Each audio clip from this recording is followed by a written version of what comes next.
So in today's video, we are going to be talking about the payment processors. We've been making videos focusing on Collective Shout and groups like Encos and what they are doing for this whole situation, but we haven't really talked too much about the payment processors. And Savvy has a really good thread that I want to go over discussing what you can do potentially with the payment processors to try to help in any way possible this entire censorship debacle. I'm also going to be talking about in this particular video how there are some snakes in the grass, certain people out there that are trying to pretend as if we all should just come together, do a little fusion dance, Dragon Ball Z style, and suddenly work together towards a common goal. These are the same people that were trying not even just that long ago to literally ruin the life of Kirsha and deplatform her as well. These kind of people are DMing Savvy to try to be like, oh yeah, let's be on the same side. No, let's not. So let's go over first the Visa and Mastercard stuff. So Savvy says a small thread on Visa and Mastercard for contacting purposes. Be sure to comment on any or Visa or Mastercard account or staff account as well. Also, Visa investor contact has been listed below. She then adds Visa and Mastercard and says that they have vague rules and legal speak that should not be allowed, both used but not limited to explain their rules. Now, here's the thing, man. These credit card companies, they know what they're doing, right? They've been doing this for years. They've been doing this for decades. They've been doing this for longer than that. They know exactly what they're doing. They've been able to get away with all kinds of nonsense over the last few decades. And now, of course, they're going to go after entertainment. They're going to be the ones who are going to try to say what you can and cannot consume. They are the same ones who have been trying to tell you what you can and cannot do as a grown adult. They're the same ones that went after guns and ammo. They're the same ones that go after everything. And now they're after your entertainment, and people are finally waking up to the nonsense.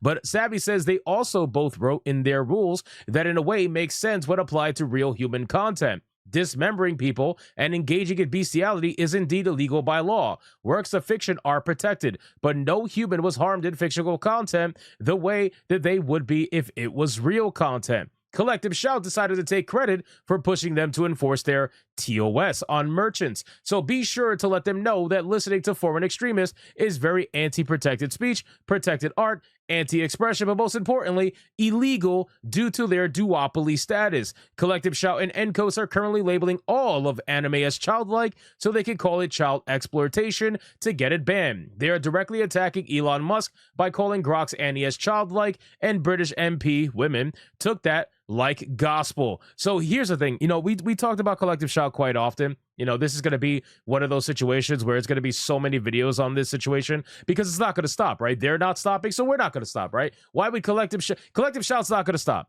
So we are going to keep making videos talking about what they are doing and also what the Visa and MasterCard companies are doing as well. And it's not just them, by the way. American Express, all these payment processors are acting in the same exact unison. Savvy provides some screenshots here where if you look at the top, it says a member must not use the Visa-owned marks in any manner that may bring the Visa-owned marks or Visa Inc. or its affiliates into disrepute in relation to or for the purchase of trade of photographs, video imagery, computer-generated images, cartoons, simulation, or any other media or activities including, but not limited to, any of the following: child sexual abuse materials, incest, bestiality, R-word, or any other non-consensual sexual behavior, non-consensual mutilation of a person or a body part. A member that does not comply with these requirements will be subject to non-compliance assessments prescribed under the Visa Integrity Risk Program. And then if you look down here, it says in the European region, an acquirer of a merchant or sponsored merchant that offers the purchase of use of an online storage and file sharing services must ensure that the merchant or sponsored merchant both implement a process for reviewing, removing, and reporting illegal or prohibited content and prevents individuals who have uploaded illegal or prohibited content from uploading any content in the future. Basically censorship, right? And again, they try to combine the illegal and everything else into the same bubble, but they're not in the same bubble. That's the thing. You may want to pretend as if that's the case, but it's not, right? These are completely different things. Illegal and legal, suspicious or whatever content, that's whatever word you want to use. I wouldn't even use suspicious. I would just use content that you don't like. That's really what it is, right? But you're trying to make them combine into the same bubble so that you can ban it all, right? Because you just don't like it or it upsets you or whatever the case would be. You don't like it. Implement a process for reviewing and removing, again, all that censorship, and then report to the legal content to the relevant authorities based on applicable laws or regulations in the country in which any of the following apply. The merchant or sponsored merchant has its merchant outlet. The illegal content is stored. The illegal content is uploaded and or downloaded. And if you fail to provide Visa with satisfactory information, Visa reserves the right to impose additional risk criteria as in section blah, blah, blah, whatever. So that's one of the first screenshots. And then she has another screenshot where she highlights this particular paragraph under illegal or brand damaging transactions. The paragraph that's highlighted says a sale of product or service, including an image, which is patently offensive and lacks serious artistic value.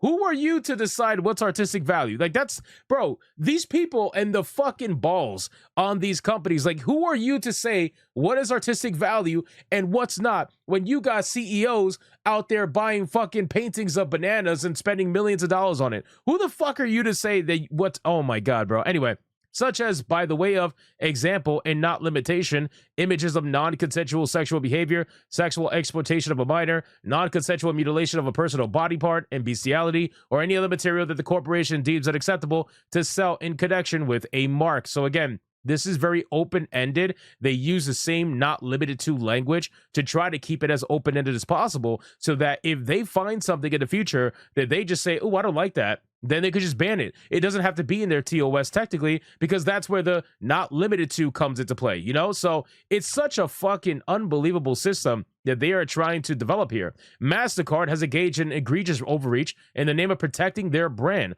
Rules that appear to be for real flesh only have now been warped into selective fictional moral outrage. The CEO, my Bach Michael, is complicit in this, and even in 2023, he seemed to think that ID verification was a good idea. Instead of recognizing parents should be parents. Here is most of Mastercard's offices. Some include faxes, etc. Be sure to call your local Mastercard branch and ask them why they are denying access to legally protected works of fiction. And of course, she lists all of the information down below. I'm going to link the thread so that you can have it. I'm not going to show it necessarily on YouTube because of TOS and all that, but I will link it to you so that you can see it, for yourselves, and you could go, do what you got to do.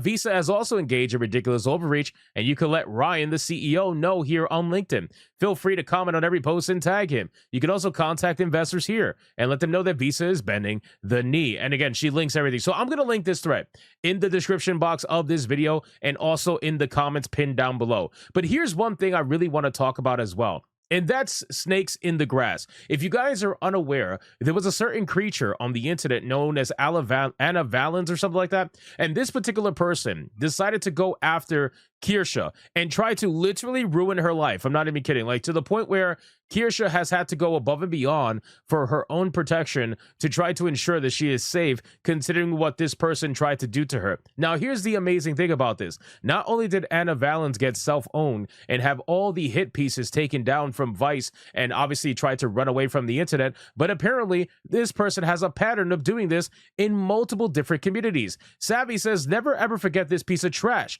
Had to be threatened with legal action to stop lying about Kirsha. This individual harasses women and seeks to censor everything he hates, lolly, or whatever he deems as lolly included. He doesn't care about this. He cares about his image and has flip-flopped before when it was beneficial to him, original Gamergate. This absolute snake in the grass is disgusting on every level. He had the audacity to DM me, wanting to cling to me because I'm doing actual work. We don't have serious issues. I loathe you. You think it's okay to hook sex toys up to online kids' games with the intent of having children trigger them. Someone like you trying to insert yourself into this is damaging to fighting back. They'll use you as a reason as to why we shouldn't be listened to. The best thing you could do is keep your mouth shut. Even better would be a formal apology to Kirsha and everyone else. Now, again, so Anna Valens is the one that tried to do this whole hit piece nonsense with Vice against Kirsha. Ended up, I believe, not even working for Vice anymore. I'm not really sure, to be honest with you. But this person is now DMing Savvy, trying to pretend as if, like I mentioned in my last video,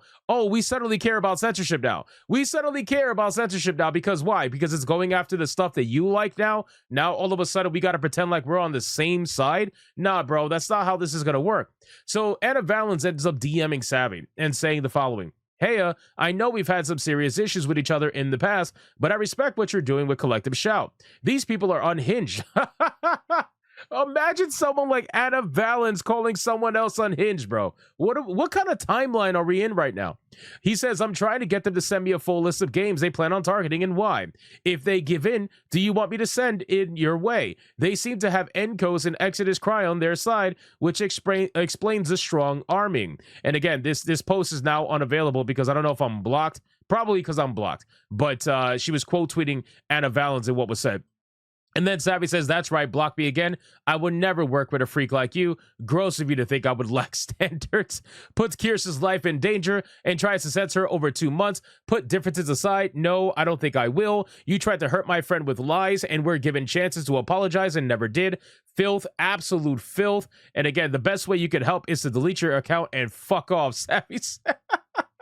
This is unbelievable, man. When you click this picture here, you're going to see Anna Valens saying, don't agree with this. We don't have to work together, but we should be able to put differences aside for a greater good. And then he says, prior to Sunday, I reached out privately and offered Savvy additional information over a DM. If Collective Shout got back to me with a full games list, just received this reply. Anyway, uninterested in this drama, just figured I'd put this out there. Then it happened, not going to respond to anything further about it. How much you want to bet he does respond to things further about it? Anyway, the point is, you got to be careful. Shout out to Kirsha, by the way, saying Savvy is the best. You got to be careful with these snakes in the grass. I mean, they're literally everywhere, right? This person who advocated for censorship, this person who tried to take down other people just because reasons, right? Whatever that reason may be, they don't like them. They don't like their worldview. They don't like whatever. These people, when given the opportunity, they would be the censorious ones. They don't care about being anti-censorship. The only reason they want to fight back now is because their content is being targeted and they don't like it. So you guys can let me know in the comments down below, what do you think about this entire ridiculous situation, not only between Visa and Mastercard, but also between Anna Valens and Savvy? Let me know in the comments. Thank you so much for watching, and if you enjoyed this video, consider hitting that subscribe button, and I'll see you guys on the next one.